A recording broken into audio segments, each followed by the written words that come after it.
Hey Bookaholics, and welcome back to another video. Today I am bringing you my February TBR.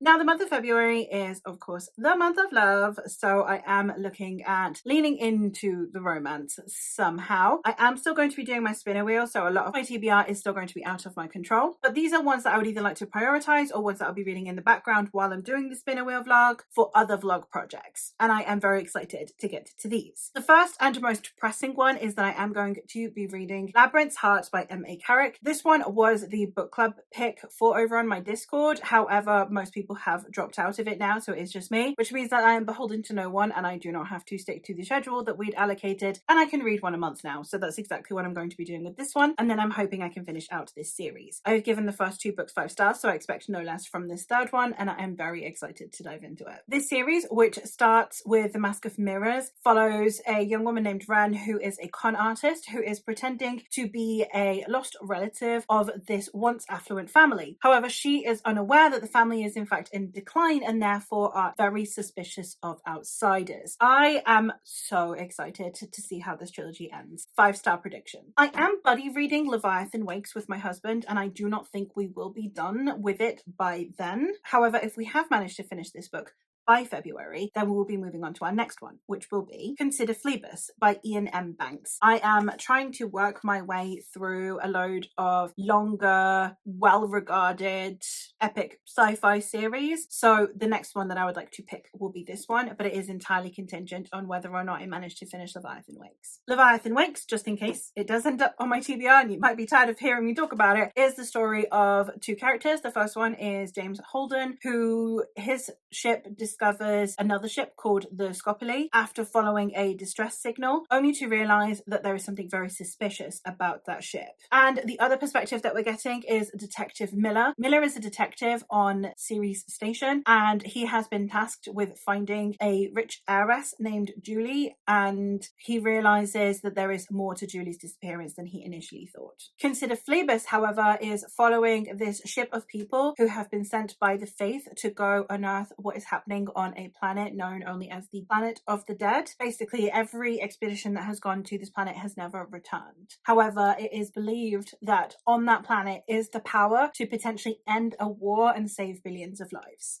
I don't know anything else about it. I'm excited to try it. The other two vlog projects, which are going to be my priorities, are my first horror vlog, which is going to be romantic horror. And on this TBR, we have Vampires of El Norte by Isabel Cañas. And this one is a Mexican-inspired gothic romantic story. I don't know a huge amount about it. I'm fairly certain the love interest is a priest though, so I'm very excited. I'm going in blind. I've heard good things. It fit the criteria. Let's go. The next one I have is Such Sharp Teeth by Rachel Harrison. I think it's possibly a werewolf story if the cover is anything to go by. Our protagonist has had to go back to her hometown that she thought she'd never return to support her twin sister through her pregnancy, only to run into an old flame and hit an animal. And on that night, then she wakes up the next day after being attacked by that animal, only to find out that it's possible that she's now a werewolf. I am very excited to give this one a try, and again, I'm hoping that this one does genuinely lean into the horror aspects of a werewolf as well as the romance. I don't want it to really just be a paranormal romance, so we'll see how I fare with it. And the last one that I have for that vlog is Someone You Can Build a Nest In by John Wiswell. This is obviously another romantic horror, and in it we are following a monster named Shisheshin who saves the life of a human, then falls in love with the human, but Shisheshin is a monster that is hunted by this human's people,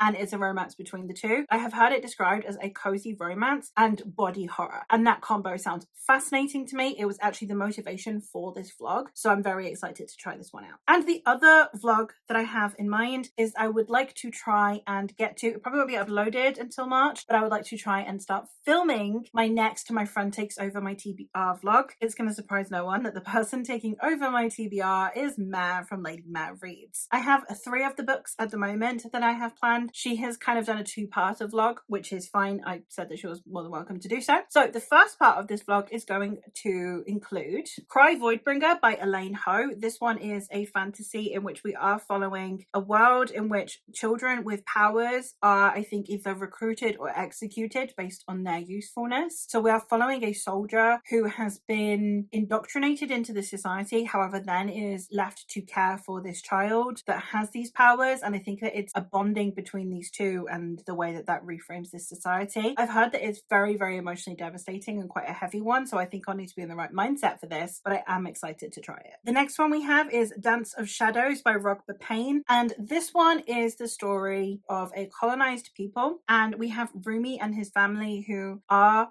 taken over by these colonial people. So he enters into the Golden Rooms as a singer in the hopes that his earnings will help liberate himself and his family. On the day where he should be earning the most money that would finally win him his freedom, him and his family are attacked. With her dying breath, his mother elicits the help of a god that will help save Rumi, and now he will be granted the powers of a shadow wielder, who are warriors of ancient times who have the ability to weaponize shadows. I'm very excited for this one. I've had amazing things. I know the book 2 is out, and I am hoping that book 3 comes out this year. If I love this one, I can go binge the series throughout the year. And the last one that I have on the Mare TBR that I have is The First Binding by R.R. Verdi. I have heard this one compared to The Name of the Wind, which is not the best for me because I'm not a fan of The Name of the Wind, but I'm hoping that this will redeem that narrative style. It is a nested narrative, so we are following someone who is then telling their own story. We are following someone who is a bard, I believe, and it is how he is someone who, when he was younger, managed to garner a lot of attention and prestige, but also a lot of enemies, and now he is telling his story in a tavern when he is hoping to find more obscurity and his past won't catch up with him. I am excited for this series. I know it's taking quite a while to come out, and Mare's evil because she likes making me start series when I told her that I like binge reading. This is one, because it's compared to The Name of the Wind, is one that I'm not fussed about trying, because it is one where I probably only would buy the first book anyway and try it to see if it's my vibe, because I don't like The Name of the Wind and it does sound very Name of the Wind. I'm just hoping that this author does it in a way that entices more emotion from me and makes me care about the character more than I did with Name of the Wind. So I'm excited, hesitant, but excited for this one. And the last thing